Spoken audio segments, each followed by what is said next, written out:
Good morning, good afternoon, good evening, good night, good day to you. That's depending where you are in the world. We're here live in London doing the nighttime devotion from the devotional Christ Triumphant.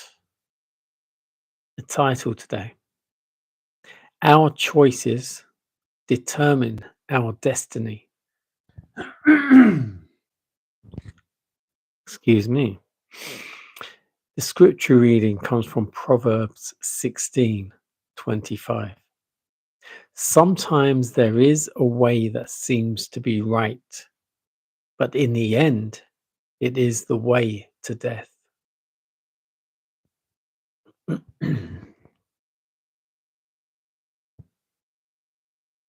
The principles of the character of God were the foundation of the education constantly kept before the heavenly angels.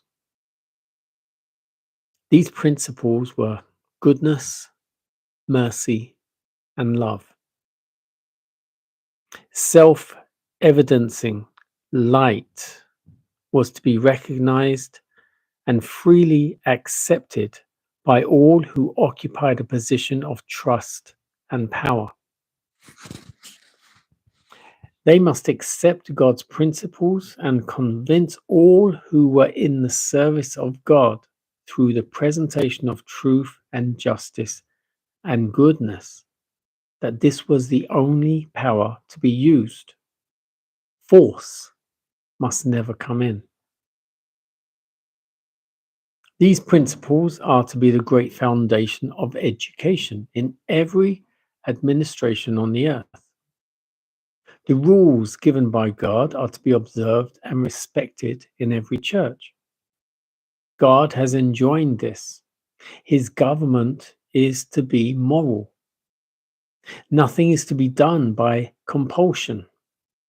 Truth is to be the prevailing power. All service is to be done willingly and for love of the service of God. All who are honored with positions of influence are to represent God, for when officiating, they act in the place of God.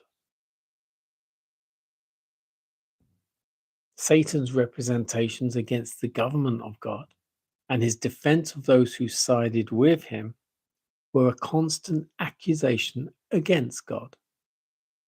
These murmurings and complaints were groundless. Yet God allowed Satan to work out his theories. He could have handled Satan and all his sympathizers as easily as one can pick up a pebble and cast it to the earth. But by this, he would have given a precedent for the violence of human beings that is so abundantly shown in our world in the compelling principles. The Lord's principles are not of this order. All the compelling power is to be found under Satan's government. God would not work in this line. He would not give the slightest encouragement for any human being to set himself up as God over another human being and cause him mental or physical suffering. This principle is wholly of Satan's creation.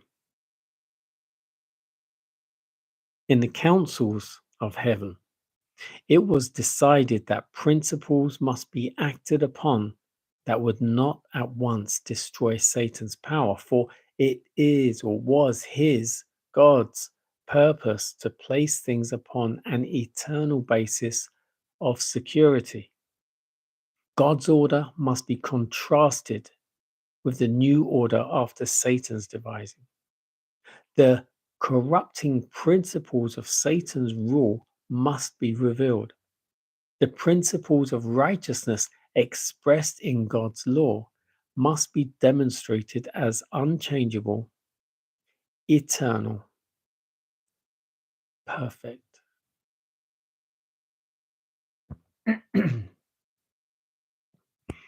Titled Our Choices Determine Our Destiny.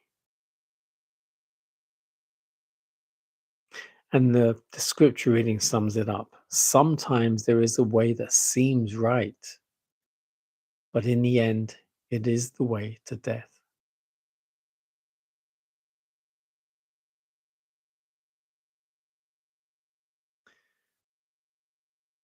God's way is always the right way.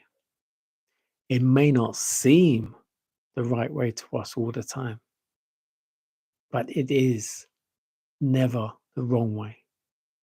God's way is always the right way. But God doesn't force us to choose his way.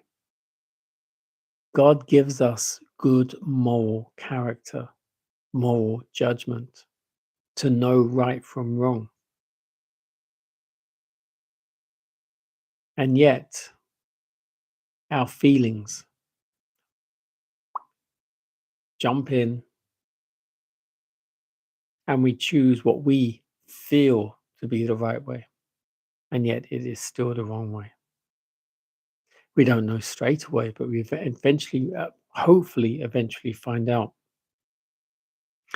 Which isn't such a bad thing if you do realize and find out, because you can always make another choice to choose, hopefully, God's way.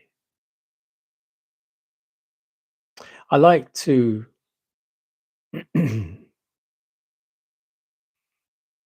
I like to look at life's journey as like the London Underground map. For those of you who aren't in England or haven't been to London, the London Underground map looks like a bowl of coloured spaghetti.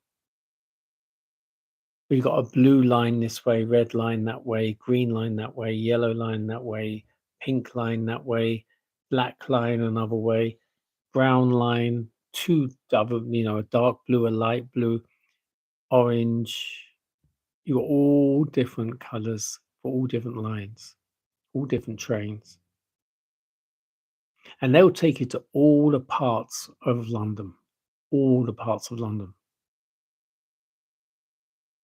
Now, there's one line that goes from down here straight up to there. Now, I do believe it's the Victoria line. I may be wrong, or Piccadilly, one or the other. And you can jump on the train down here at Brixton and just travel that train all the way up to the top. One straight line all the way up. But many of us get on that train here at Brixton and we come off here and go there and go there and then come across here and come back down here. But we can always jump off some point and get on another line to get back on track. The problem for us, some of us, is when we come here and we like what's happening here and we stay here too often, too long. Then we'll move down and then we'll get so far down here, further down from where we got on, that we don't feel we can get back to God. When all we need to do is make another decision to get back on this line here and travel straight up. We can always change our direction of journey in the direction of God. Never lose hope. Never ever think you've gone too far, that you can't get back to God.